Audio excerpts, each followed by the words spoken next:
kita bersatu hati di dalam doa sebelum kita mendengarkan firman Tuhan.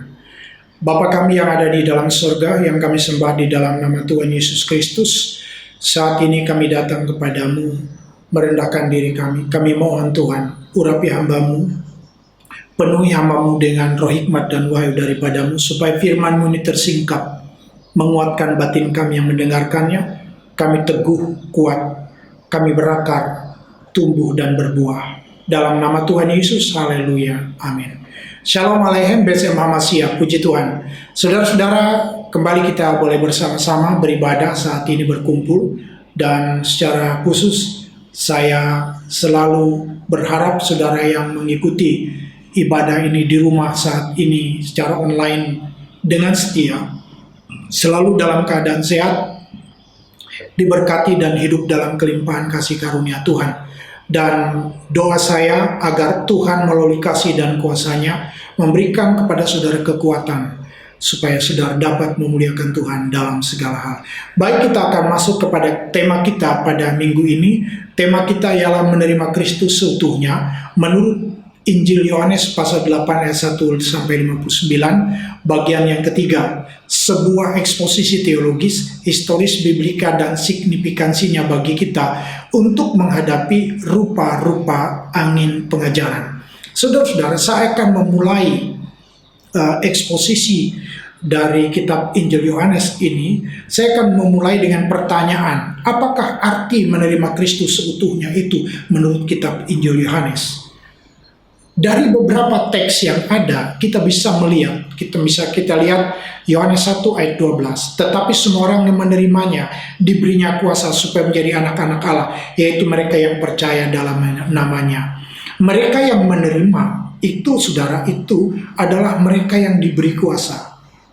Artinya, kata kuasa di situ dipakai exousia, artinya otoritas, hak atau wewenang, supaya menjadi anak-anak Allah, yaitu mereka yang percaya dalam namanya.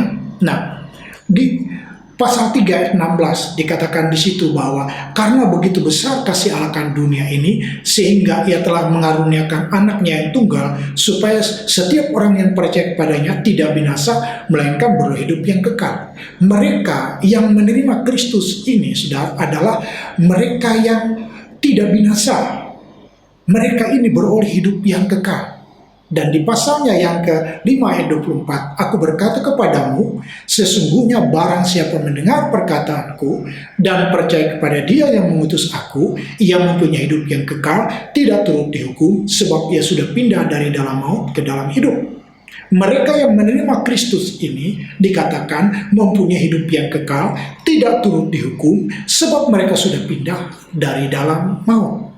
Nah, berdasarkan teks-teks ini, kita akan lebih maju lagi melihat ke pasal yang ke-8. Kita mau simak bagaimana salah satu diskusi yang begitu bagus sekali dengan orang-orang Yahudi yang percaya kepada Kristus, tentang arti menerima Dia itu seutuhnya. Diskusi ini dimulai dari ayat 30 sampai 59. Dalam pernyataannya, di sini Kristus menjelaskan arti menerima Dia itu seutuhnya. Arti menerima Dia itu seutuhnya. Namun, itu ada kata namunnya, ada tetapinya. Itu ditolak oleh mereka. Padahal mereka itu percaya, tetapi ditolak. Mengapa? Karena ada 3 alasan. Alasan pertama, mereka memang percaya, ayat 30. Namun belum ada pengertian teologis yang benar tentang Kristus dan belum ada komitmen yang menyeluruh. Mereka percaya itu menurut pengertian mereka. Nah, ini bahayanya. Bahayanya menerima Kristus menurut pengertian mereka, atau menurut konsep teologis yang dibangun salah tentang siapa Kristus. Kita baca ayat 30 sampai 32. Setelah Yesus mengatakan semuanya itu, banyak orang percaya kepadanya. Perhatikan, tidak sedikit, banyak orang yang percaya kepadanya. Lalu setelah mereka ini dikatakan percaya, ayat 31, Kristus mulai meluruskan. Maka katanya kepada orang Yahudi yang percaya kepadanya. Orang Yahudi yang percaya kepadanya loh, bukan yang tidak percaya. Jikalau kamu tetap di dalam firman-Ku, kamu benar-benar adalah murid-murid-Ku, dan kamu akan mengetahui kebenaran, dan kebenaran itu akan memerdekakan kamu. Kristus masuk kepada substansi masalah tentang apa arti menerima Dia. Kalau mereka menerima Dia, berarti mereka akan dimerdekakan. Wah, itu sebuah berita bagus.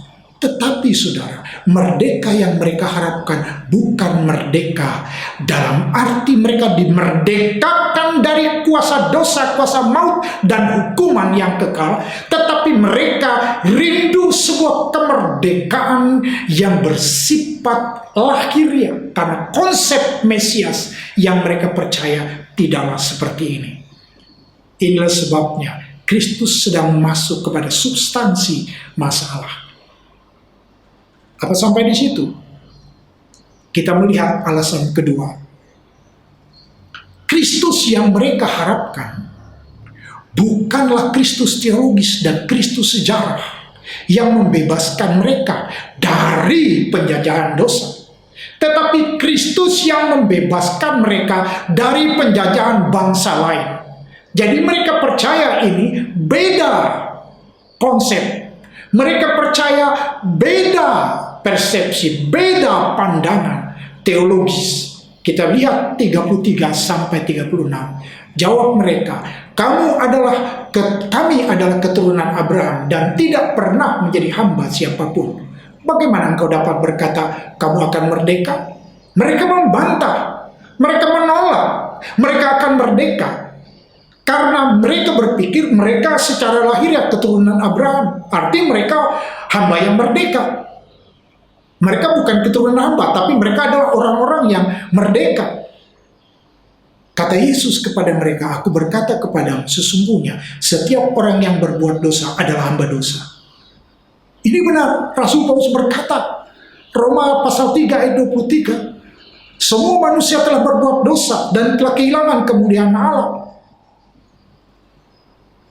Jadi ayat 35 Kristus berkata, dan hamba tidak tetap tinggal di dalam rumah, tetapi anak tetap tinggal di dalam rumah.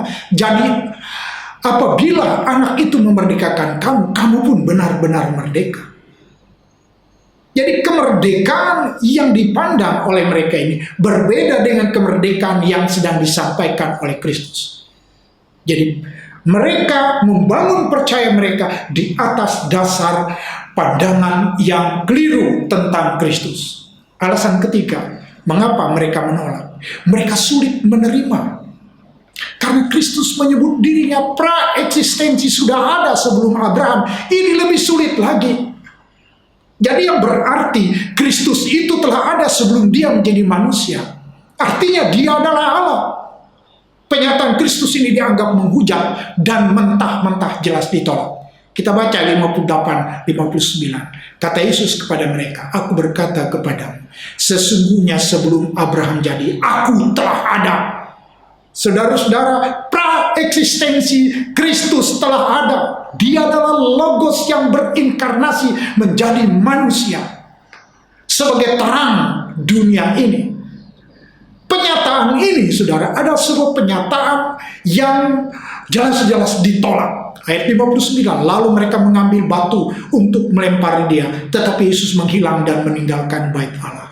3 alasan ini, saudara-saudara, yang menjadi sebab kenapa walaupun mereka menerima, namun mereka menolak pernyataan Kristus, karena Kristus yang mereka inginkan adalah Kristus dalam persepsi mereka. Hati-hati.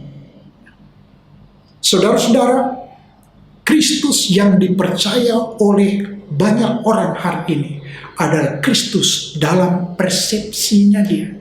Bukan seperti yang dikatakan oleh kitab suci. Nah sekarang, bagaimana distribusi teks ini secara integratif dalam perkembangan sejarah gereja Perjanjian Baru?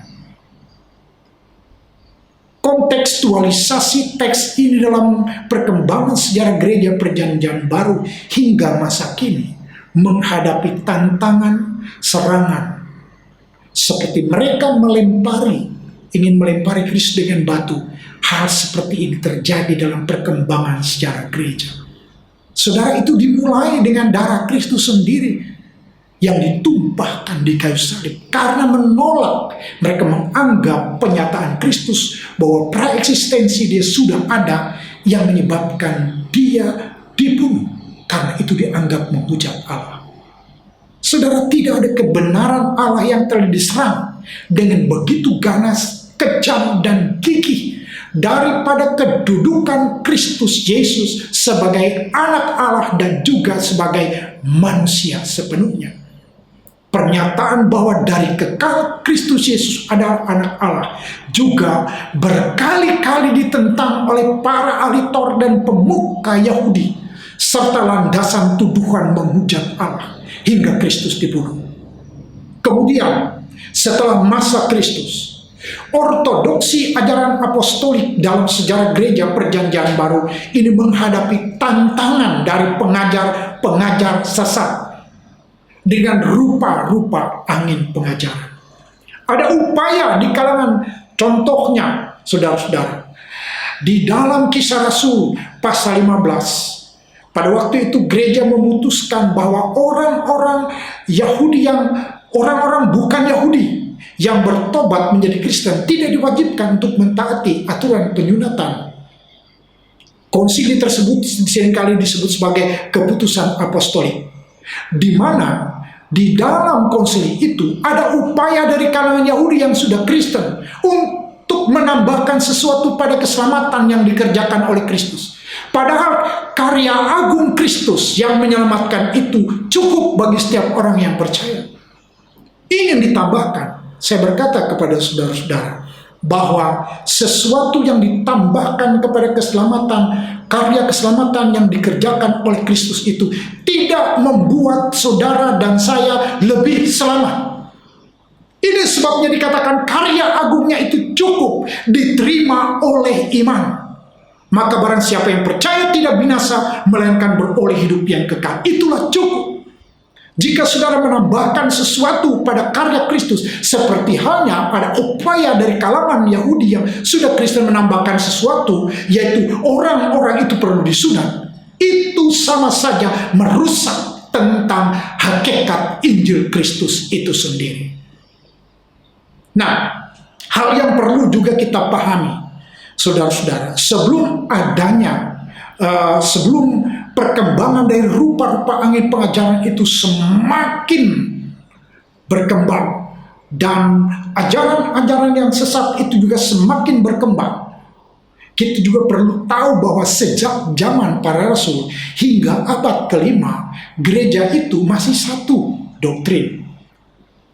Saat itu ada 5 pusat kekristenan atau kepatriarkan, yaitu Yerusalem, Antioquia, Roma, Alexandria, dan Konstantinopel. Saudara-saudara, setiap pusat tersebut memang menyelenggarakan gerejanya sendiri-sendiri. Namun itu hanyalah wilayah yurisdiksi. Misalnya Yerusalem untuk wilayah Tanah Suci dan sekitarnya, Antioquia untuk wilayah timur, Roma untuk wilayah Eropa Barat, Alexandria misalnya untuk wilayah Afrika, dan Konstantinopel untuk wilayah Eropa Timur. Jadi itu sistemnya itu otonom kolegial. Masing-masing gereja juga meneruskan ajaran rasul-rasul ini. Jadi mereka tidak sedang membuat ajaran sendiri. Jadi meskipun mereka ini dipisah oleh wilayah, tetapi walaupun mereka otonom, tetapi sifatnya otonom kolegial, masing-masing gereja ini meneruskan ajaran rasul ini. Seperti misalnya Yerusalem misalnya meneruskan ajaran Rasul Yakobus, Antioquia misalnya meneruskan ajaran Rasul Petrus, Roma meneruskan ajaran Rasul Petrus, misalnya Alexandria itu meneruskan ajaran Rasul Markus, dan misalnya apa, Konstantinopel meneruskan ajaran Rasul Andreas, dan gereja-gereja wilayah lainnya juga meneruskan ajaran para rasul ini.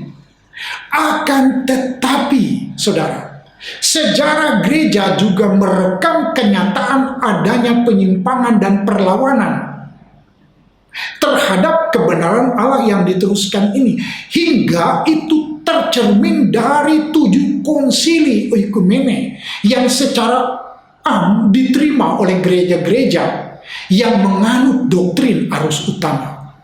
Misalnya kita mulai dari konsili Nikea. Ini kita melihat distribusi teks ini dalam sejarah perkembangan gereja, ya. Misalnya di konsili Nikea, di situ membahas tentang ajaran Arius. Arius mengajarkan bahwa Yesus bukan Allah, tetapi dia adalah makhluk ciptaan. Menurut Arius, ada saat di mana putra Allah atau Yesus itu tidak ada. Jadi menurut dia, Yesus itu diciptakan.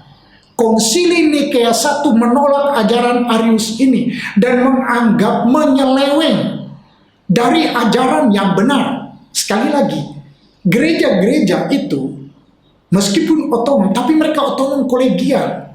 Pada saat terjadinya konsili, mereka melihat bahwa ajaran ini adalah ajaran yang menyeleweng. Jadi bapak-bapak gereja hadir dalam konsili tersebut menegaskan bahwa ajaran gereja tentang Kristus itu adalah putra Allah, sabda Allah, sehakikat dengan Allah Bapa atau homoousios. Lalu kita lihat dalam sejarah gereja dalam konsili Konstantinopel 381. Hal utama yang sedang dibahas adalah ajaran Makedonius I, patriark dari Konstantinopel. Makedonius mengajarkan bahwa Roh Kudus bukanlah Allah, tetapi adalah ciptaan dan adalah pelayan Bapa dan Putra. Konsili Konstantinopel I menolak ajaran dari Makedonius ini dan menegaskan bahwa Roh Kudus adalah Tuhan dan Allah yang setara dengan Bapa dan Putra. Dalam konsili Konstantinopel I ini, pengakuan iman Nikea kembali diteguhkan dan diperluas pada bagian yang menerangkan tentang Roh Kudus dan karyanya. Nah, distribusi teks ini bisa kita lihat, saudara-saudara, dalam sejarah perkembangan gereja, misalnya dalam konsili Kalsedon 451. Di situ, konsili ini menolak doktrin Eutikus tentang monofisisme. Akhirnya dia tidak mengakui keutuhan dari Kristus itu sepenuhnya Allah dan Kristus itu sepenuhnya manusia. Itu sebabnya dikatakan monofisitisme. Konsili Kalsedon di situ menekankan tentang dua hakikat Kristus, bahwa dia adalah sepenuhnya Allah dan dia adalah sepenuhnya manusia. Hypostatic union. Jadi 3 konsili ini, saudara-saudara, dengan begitu gamblang berbicara tentang adanya tantangan-tantangan yang luar biasa terhadap ajaran para rasul itu. Kalau kita melihat surat Rasul Paulus kepada jemaat Galatia pasal 1 dan pasal 2, ini adalah kasus yang tentunya berkaitan dengan permasalahan keputusan konsili apostolik dalam Kisah Rasul 15. Karena apa? Karena adanya Injil yang lain yang diberitakan dan tidak sesuai dengan ajaran Kristus. Jadi di situ Rasul Paulus memperingatkan kepada jemaat Galatia tentang betapa berbahayanya penyimpangan dari sebuah ajaran itu. Jadi menerima Kristus seutuhnya menurut kitab Injil Yohanes. Kita sudah mengutip tadi pasal 1 ayat 12, pasal 3 ayat 16, pasal 5 24, pasal 8 ayat 159, dan bagaimana distribusinya dalam sejarah perkembangan gereja perjanjian baru. Itu berarti menerima dia sebagai Allah sejati dan juga manusia sejati yang memiliki 2 kodrat, 1 pribadi. Kurang dari itu, saudara, artinya bukan Kristus seutuhnya. Bukan Kristus yang diterima oleh gereja-gereja yang dan apostolik. Dengan perkataan lain, menerima Kristus seutuhnya berarti kita menerima Kristus sebagaimana penyataan Injil ajaran para rasul, bapak-bapak gereja, dan diteruskan hingga pada masa kini dan sepanjang masa. Mungkin saja ekspresinya, tapi substansi ajaran tidak pernah berubah.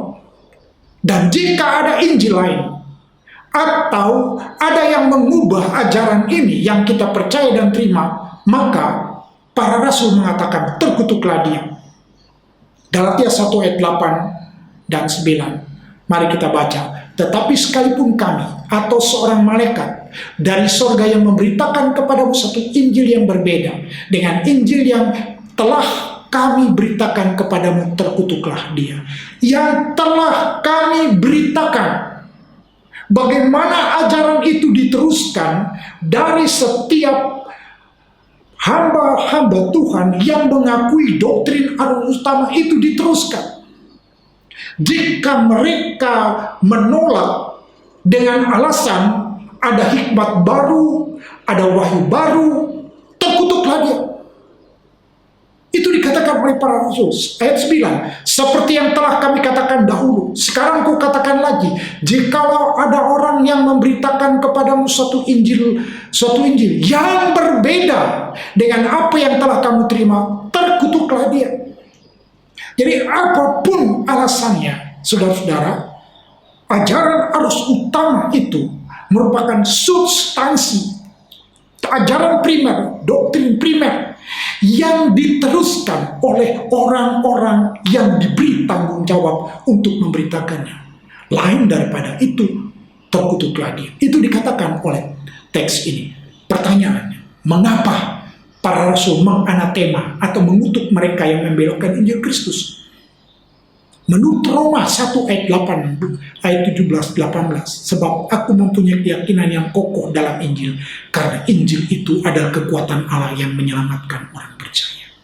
Jadi karena Injil itu ada kekuatan Allah yang menyelamatkan orang yang percaya. Kata percaya di sini pisteo, saudara-saudara, ini adalah kata kerja dalam teks ini memiliki arti yang mendalam. Makna kata ini itu mengandung arti bersandar, berharap, bergantung pada Tuhan, atau komitmen pribadi sampai ke tingkat menyerahkan diri seluruhnya kepada Allah.